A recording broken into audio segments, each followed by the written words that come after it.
Concerts are cool. In fact, they're one of the coolest experiences a person can go to. They allow you to see musicians live that you've looked up to and listened to hundreds of times before. And everyone surrounding you is going to be in the same situation, which leads to good vibes. Everyone around you is going to have at least one thing in common with you, and you're all going to love the music that plays. Concerts can also vary in the energy of the crowd you have. You could have a concert where the crowd is just dead, and this just could be kind of boring. But on the other hand, you could go to a concert where the crowd is so hyped up that they're doing acrobatics in the pit. While this looks like a blast, and even just imagining what it must be like to be a musician on a stage in front of thousands is thrilling to even think about, the performers on the stage have to be competent at hyping up the crowd, which takes skills and experience, and it can look way easier than it actually is in reality. And if you don't do a good job performing, you'll get a fate worse than death. Being booed. But when you get really great performers, they can create some of the coolest things that you'll ever see in your entire life. Take example what you're seeing on screen right now. These are some of the most hyped performances that I've ever seen in my life. Just take a look. Everyone's screaming and happy. It's awesome. The crowd's jumping up and down. There's people crowd surfing. Everyone's singing the songs. There's great special effects everywhere. Wait. Hang on a minute. Go back. What the hell is that? This is a VTuber. What's a VTuber? A VTuber, or virtual YouTuber, is an online entertainer who uses a virtual avatar generated using computer graphics. Real-time motion capture software or technology are often, but not always, used to capture movement. The digital trend originated in Japan in the mid-2000s, you get the point. So if you somehow never heard of a VTuber, it's a content creator who will use a tracking software on their face to capture their movements and turn them into an anime character. Or whatever the hell this thing is. But people like VTubers because it creates a more interesting character for the audience to watch, rather than just a middle-aged man eating crisps and destroying controllers. And it's also a cool way for the content creator to remain anonymous instead of just being represented by a still image.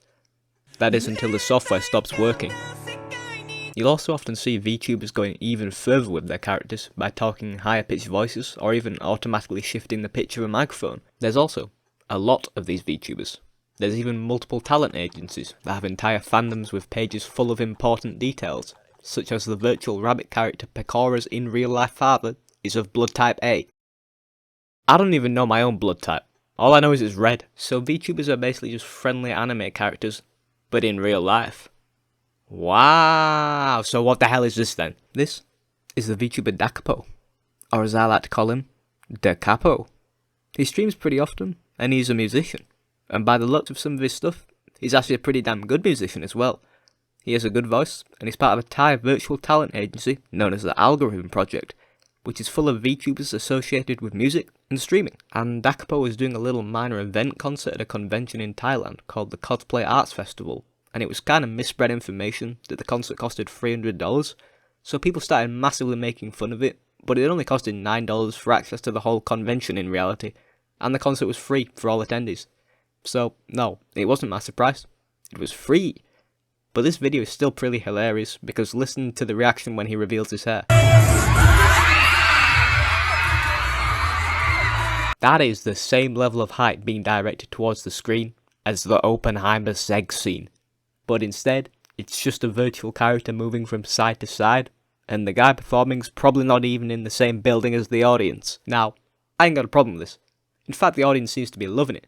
So they're enjoying it, but me personally, I could not take this seriously. Something about just watching a concert on a big screen with an anime character that's movement is limited to only 4 directions just ain't that appealing to me. But that's fine, there's an entire fanbase that loves it. Also, this ain't even the first time something like this has happened. There are other types of virtual concerts that I think are even more goofy than this VTuber concert, with the main thing I think of coming from a small little indie title known as Roblox. Roblox has 66.1 million active daily users, so they are one of the biggest games in the world, and after Fortnite had the Travis Scott concert, they thought, wow, that did unbelievably well, we should do the exact same thing. So they brought on Lil Nas X and made some questionable animation decisions, and they made him perform some songs. However, players were expecting something like this, but instead they got this.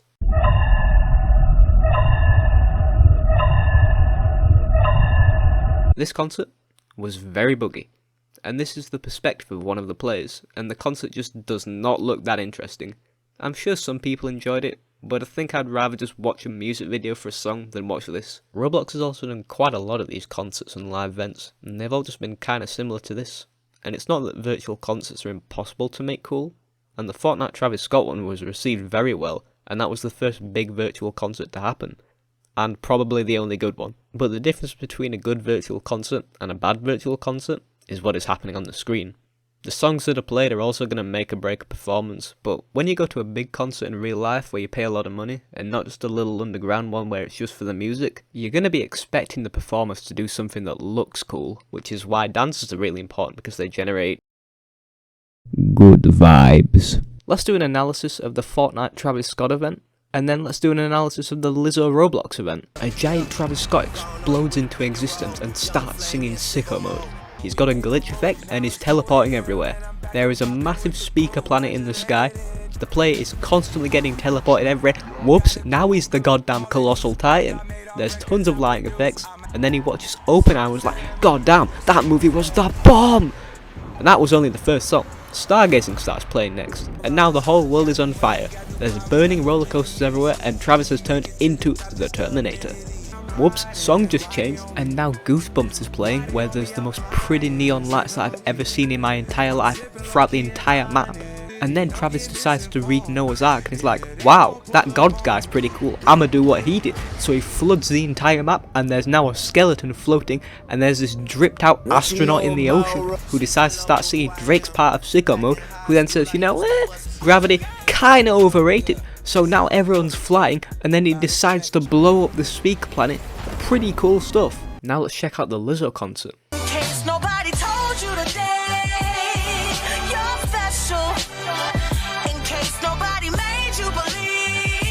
This does not look very cool. And the reason I think nearly all virtual concerts with this kind of animation aren't good is just because they look so uncanny. You can have weird music videos, people love that. But being in an actual event where you can interact with stuff, and you're supposed to be experiencing the event how you would experience an actual concert in real life, just doesn't work. So, what makes concerts in real life better than virtual ones? There's probably a number of reasons you could bring up as to why virtual concerts aren't as cool as in real life concerts. But I think the main thing is that you don't feel as involved. With a virtual concert, you're only making use of 2 of the 5 senses, sight and hearing.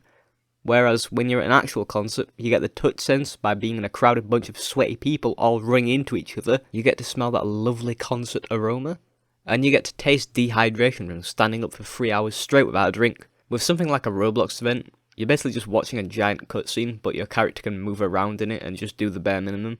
But the VTuber concert was actually one of the more interesting virtual concerts, because you're surrounded by like-minded people in more like a cinema environment, whereas a Roblox concert, you're just a child staring at an iPad with Subway Surfers gameplay on in the background probably. Also, believe it or not, there is a difference between being in an audience that looks like this and an audience that looks like this.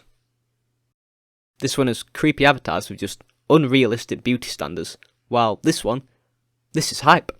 There is energy to this one. There are good vibes. Watching something virtually live just isn't the same as being there. And this goes for all types of things as well, like football games and other sports events. But then again, Live Aid was technically a virtual concert, and billions of people watched it all around the world and love it. And there's even the benefit of having a guaranteed good view, because the organisers are going to make sure that the camera gives good angles. So, in the end, live in-person concerts, very cool. But live virtual concerts, less cool. However, they can still be enjoyable if you love the music to the extent where you want to see a Roblox character perform it. Go for it. And even just watching it to make fun of it can give some people some enjoyment too. So, it might seem lame that a bunch of people are losing their mind in excitement about a character that isn't real, moving his head from side to side. But hey, if there's people enjoying it, then they're nerds. Thanks for watching. Subscribe.